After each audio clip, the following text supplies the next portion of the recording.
Professeur Mwanda, bonjour. Bonjour. Voilà, depuis hier, le Premier ministre a publié le programme de son gouvernement, un programme qui contient beaucoup de piliers. Pensez-vous que ce programme répond aux attentes de la population? C'est un programme qu'il faut lire. Lorsque j'en ai eu une copie, je ne sais pas jusque-là si la copie en question est authentique, j'ai eu l'impression que pour le temps qu'il a à sa disposition, il s'agit d'un programme très ambitieux.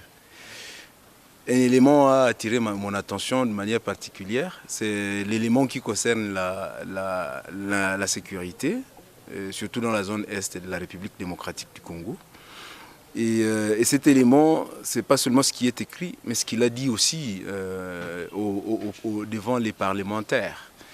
Et il a contemplé la possibilité que le président de la République puisse décider qu'il y ait une gestion exceptionnelle dans cette zone de la République, laquelle gestion exceptionnelle peut prendre la forme ou de l'état d'urgence ou de l'état de siège. Ça, c'est la chose qui a attiré le plus mon attention.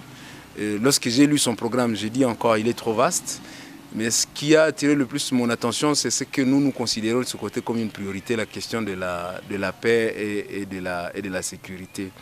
Alors, cette possibilité qu'il a contemplée, c'est celle-là qui m'amène à penser que peut-être ce qu'il pense, ce n'est pas ce qu'il y a sur le terrain.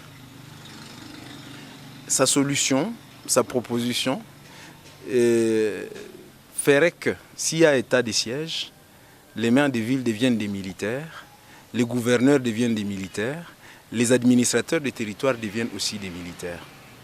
Dans ces conditions, c'est tout à fait compliqué. Pourquoi ? Parce que nous savons tous que nous avons une armée infiltrée. Ce n'est pas le professeur Mwanda qui le dit, tout le monde le dit. Nous savons que dans notre armée, il y a des éléments étrangers. L'armée est encore infiltrée.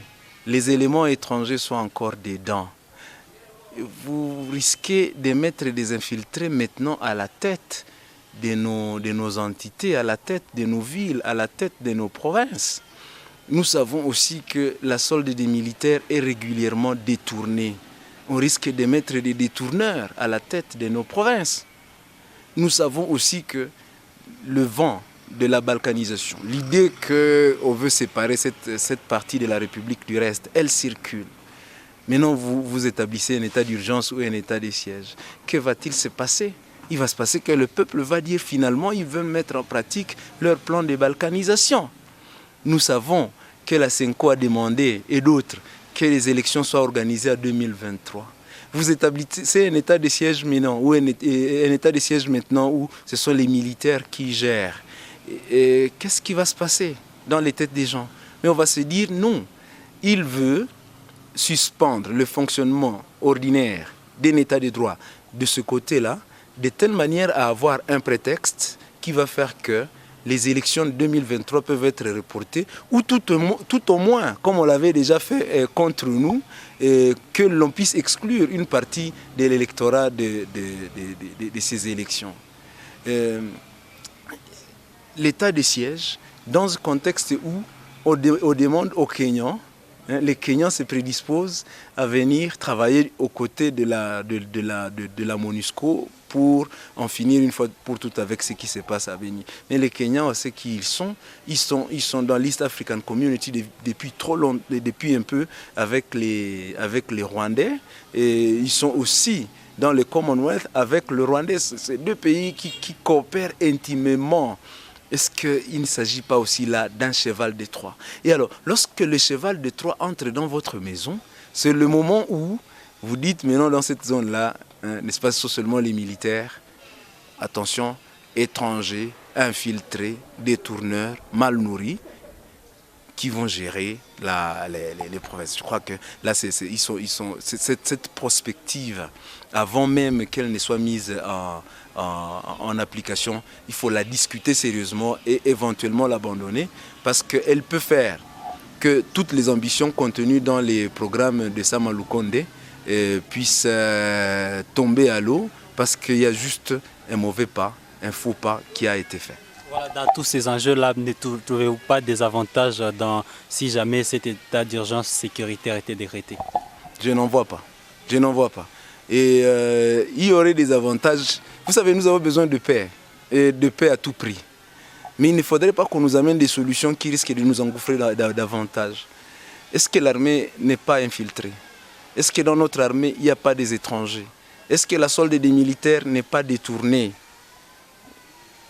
Et alors, vous décrétez un état de siège. Si jamais cet état de siège était décrété, qu'est-ce qui va se passer? Un infiltré peut risquer de devenir gouverneur.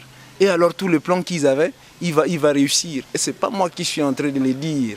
Un général de la MONUSCO a récemment dit qu'ils vont commencer à travailler conjointement avec notre armée lorsque les services de sécurité vont être nettoyés parce que ces services de sécurité filent des informations à l'ennemi.